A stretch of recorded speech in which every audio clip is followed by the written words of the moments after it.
పేరేనా? నా పేరు సాంబశివరావు అండి. అన్న ఏం చేస్తారు? నేను ఎలక్ట్రీషియన్ అండి. ఏంటి వాటర్ లైన్ చేస్తాను.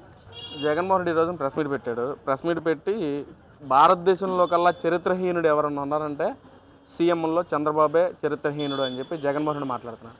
ఏం చెప్తారు మీరు దాని గురించి? చంద్రబాబు నాయుడు గారిని అసలు ఆ మాట అంటాక ఆయనకి అర్హత లేదండి ముందు. ఎందుకంటే ఆ మాట అసలు ఆయనకే వర్తిస్తుందండి, చంద్రబాబు నాయుడు గారికి వర్తించదు.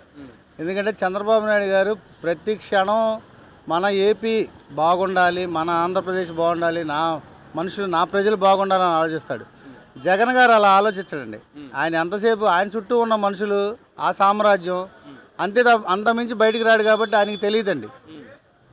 చరిత్రహీనుడు ఎవరైనా ఉన్నారంటే అది ఆయన ఆలోచించుకుంటే ఎవరైనా తెలిసిద్ది, మనం చెప్పకూడదు. చంద్రబాబు నాయుడు గారు మట్టికి ప్రజలకి చాలా మేలు చేస్తున్నారు, మంచి పాలన అందిస్తున్నాడు. అది అంటే ముఖ్యంగా జగన్మోహన్ మాట్లాడుతూ చంద్రబాబు బిడ్డనిచ్చిన మామని మోసం చేశాడు, జన్మనిచ్చిన భూమిని మోసం చేస్తున్నాడు రాయలసీమని, నా ప్రభుత్వ హయాంలో రాయలసీమని రత్నాల సీమగా మార్చింది నేను అని చెప్పి కూడా మాట్లాడుతున్నారు. సార్ ఏం చెప్తారు? ఆయన ఏ రోజు కూడా ఎవరిని మోసం చేసి గద్దెనెక్కాల్సిన అవసరం చంద్రబాబు నాయుడు గారికి లేదండి.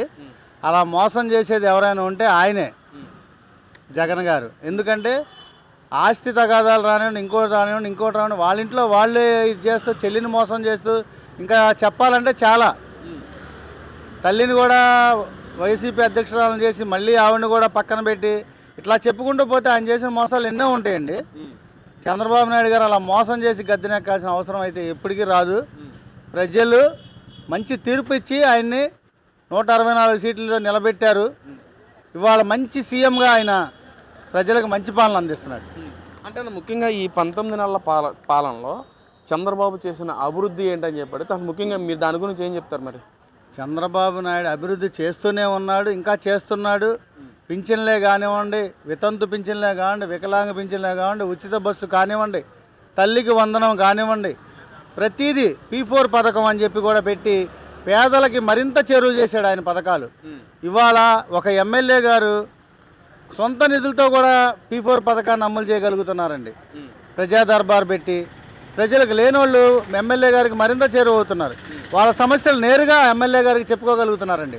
గత ప్రభుత్వంలో అసలు ఎవరిని కలవాలన్నా, ఏ ఎమ్మెల్యేని కలవాలన్నా గందరగోళ పరిస్థితి. అసలు జనాన్ని వాళ్ళ దాకా రానిచ్చేవాళ్ళు కాదండి. ఎందుకంటే ఎంతసేపు వాళ్ళు చేసే అక్రమాలు బయటికి రాకూడదు, బయటికి తెలియకూడదు, వాళ్ళకంటూ ఒక సామ్రాజ్యం పెట్టుకొని వాళ్ళు పరిపాలించారు. ఇది చంద్రబాబు నాయుడు గారి ప్రభుత్వం అలా కాదండి. ప్రతి సామాన్యుడికి ప్రతిదీ అందాలి. నిరంతరం ఆయన ప్రజల కోసం పాటుపడే వ్యక్తి మన చంద్రబాబు నాయుడు గారు, పవన్ కళ్యాణ్ గారు, లోకేష్ గారు. అలాగే చంద్రబాబు ప్రజల్లో తిరగట్లేదంట కదా సార్? మీరు నిత్యం ప్రజల్లో ఉండేది చంద్రబాబు నాయుడు గారండి. తిరగందంటే ఉంటే జగనేనండి. ఆయనకి చుట్టూ ఉన్నోళ్ళు చెప్పేది తప్ప ఆయన సొంతంగా జగన్ గారు వెళ్ళి ప్రజల మధ్యన సమస్యలు తెలుసుకున్నది ఏ రోజు లేదండి.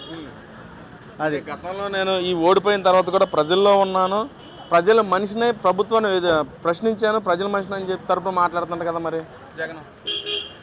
అసలు ఏ రోజు కూడా ఆయన ప్రజల్లోకి వచ్చింది లేదండి. ఆయన అలా చెప్పుకోకపోతే రేపు 2029 అతను ఉనికి కాపాడుకోవడానికి చేసే ప్రయత్నాలు, మోసాలు బాగా పరిపాలిస్తున్నారు. మళ్ళీ వీళ్ళే వస్తే మనం అధికారంలో రావడానికి ఎప్పటికీ కష్టం అని చెప్పి అతని దుష్ప్రచారం చేస్తున్నారు సార్.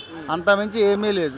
అంటే చంద్రబాబు కూడా ఏదైతే అధికారంలో రాకముందు హామీలు ఇచ్చారో అధికారంలోకి వచ్చిన దాకా మొత్తం ప్రజలకేమీ అందట్లేదు, ప్రజల్ని మోసం చేస్తున్నాడు చంద్రబాబు అని చెప్పి కూడా మాట్లాడుతున్నారు. గత ప్రభుత్వ హయాంలో నేను ఏదైతే చెప్పానో నవరత్నాలు మొత్తం టైం టు టైం ఇచ్చానని చెప్పి కూడా మాట్లాడుతున్నారు జగన్మోహన్ రెడ్డి. నవరత్నాలు పెట్టాడు కానండి, అది టైం టు టైం అమలు చేయలేదు.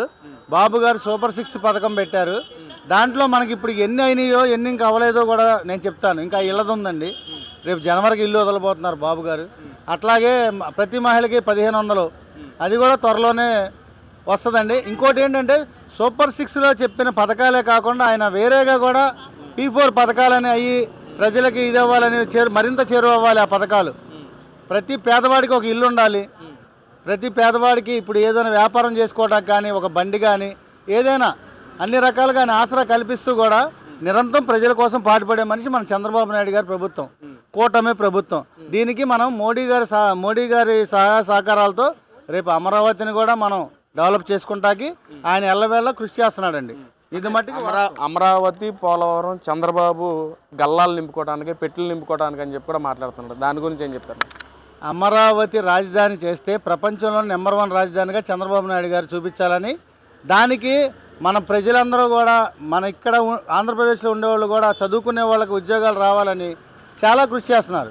అట్లాగే పోలవరం ఏమవుతుందంటే పోలవరాన్ని చాలా వరకు పాడైపోయిందండి. పోలవరం పాడైపోతే హైదరాబాద్ నుంచి కమిటీ వచ్చి ఈ పోలవరంలో ఈ డయాఫ్రమ్ వాల్స్ అవి ఉంటాయి, అవి పాడైపోయినాయని వాళ్ళు వచ్చేదాకా కూడా ఈ జగన్ గారికి తెలియదండి. ఎందుకంటే అందులో కూడా ఎంతవరకు దోచుకోవాలి, అందులో కూడా ఎంతవరకు స్కామ్ చేయాలి, అది ఒక్కటే తెలుసండి ఆయనకి. ఎంతసేపు దోచుకోవడం దాచుకోవడం. చంద్రబాబు నాయుడు గారి ప్రభుత్వం అలా కాదండి.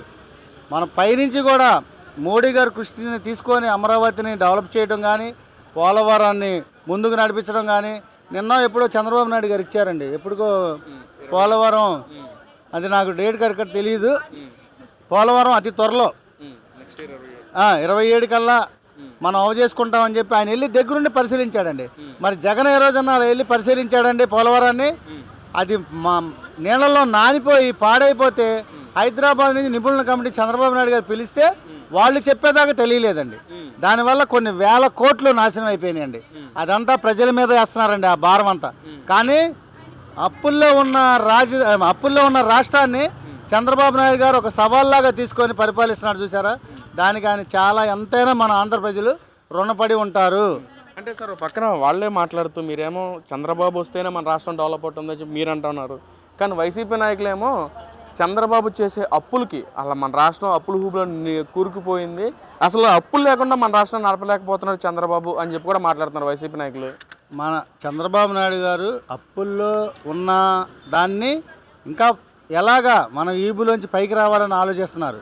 ప్లస్ ఏంటంటే పెట్టుబడులు పెట్టి దేశాన్ని ఇంకా ముందుకు నడిపించాలి. మన రాష్ట్రాన్ని ఇంకా ముందుకు నడిపించాలి. కొత్త నిన్న కూడా ఏదో టాటా గ్రూప్ ఆఫ్ కంపెనీ ఏదో త్వరలో ఒక ఇది పెట్టబోతుందండి.